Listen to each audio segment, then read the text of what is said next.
Kenny Mason if he was good. This run right here, yeah, we are so back it is not even funny. jpegmafia did it again.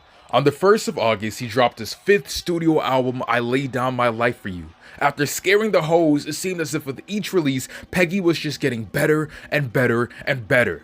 Even from his work last year, I just couldn't tell where he'd go next. How can peak surpass peak? Where do you go after reaching the stars? How does one surpass Ultra Instinct? I just couldn't wrap my mind around it. Enter I Laid Down My Life For You, a step in a pretty damn good direction.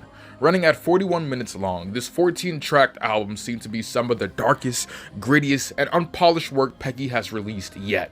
It perfectly mashes the heavy, hard-kicking low-end rawness of hip-hop with rock's gritty, grainy, high-end guitar riffs in this amazing heavy metal sort of fashion, accompanied with beautiful string orchestral selections and Peggy's iconic, booming bass lines, and you have this nocturnal world full of angst and rage. Hell, I'm pretty sure Peggy didn't even have time to sing on this project, which is a first, being that he sang on about every other project he's ever released since then.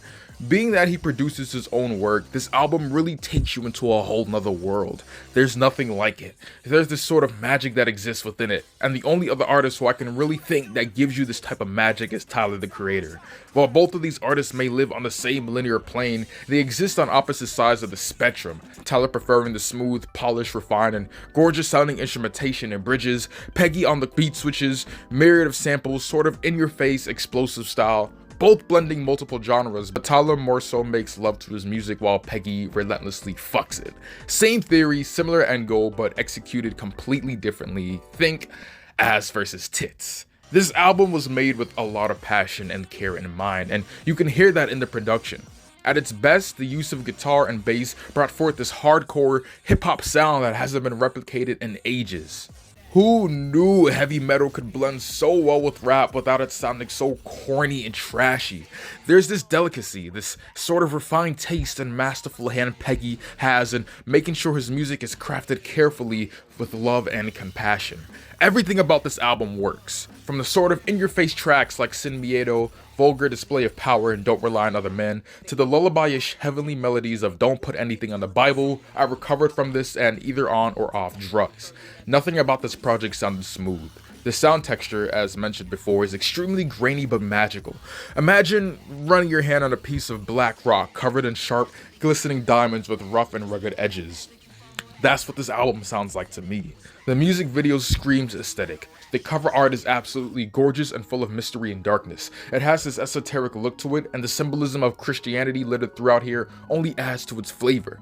Let's dive into some of the individual tracks. We start the album off with track 1, I Scream This in the Mirror Before I Interact With Anyone. Immediately, the fast hi-hats set the pace for what's to come, highly anticipating something big is about to happen.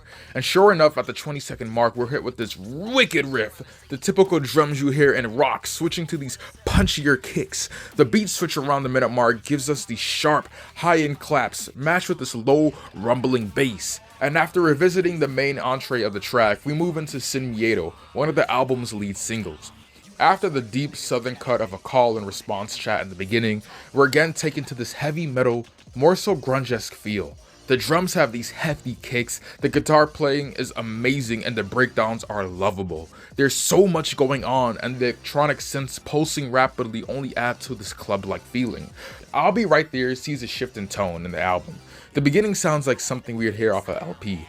The glitchy, gritty gospel samples over low bass lines and snappy kicks are much favored. However, what really steals the show is the beautiful string work and synth bells playing in the background. The melody is beautiful, it's sharp, and overall amazing to really soak and listen to. I like It's Dark and Hell Is Hot, but I really want to switch my attention to New Black History, one of my favorite tracks to be found on here. The intro is so weird sounding, something you hear on an early Odd Future, so it's even more fitting to hear Vince on this. And goodness, Vince just fucking tears this track with this laid back native LA flow.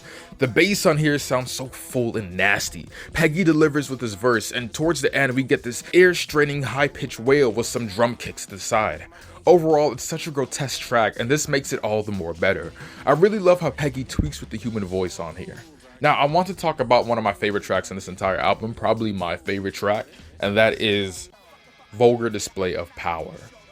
Wow. Yeah, I remember Guitar Hero. Yeah, this is just a full-out rock song, with Peggy giving us this memorable phrase, "I bring the pain," over and over again. It's electric, it's wicked, just pure angsty goodness. And I don't even like rock. Y'all know I don't be listening to that shit, but he just kills it here, man, again. Same thing with Jihad Joe. The heavy metal at the minute and 9-second mark is nuts.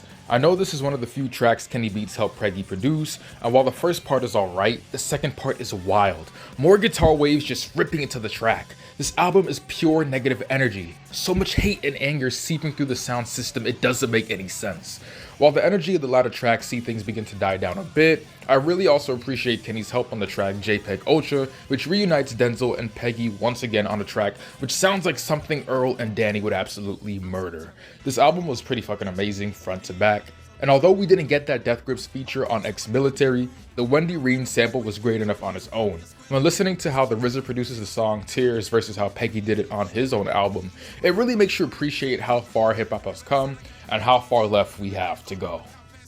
Yeah, so overall this album was pretty phenomenal. I loved a lot of tracks on here, like a couple of other tracks as well, but I was really moved, and I just really liked seeing what Peggy brought to the table. So overall, I'm feeling a solid 8.5 out of 10. A really great album, and I just can't wait to see where JPEG Mafia goes next.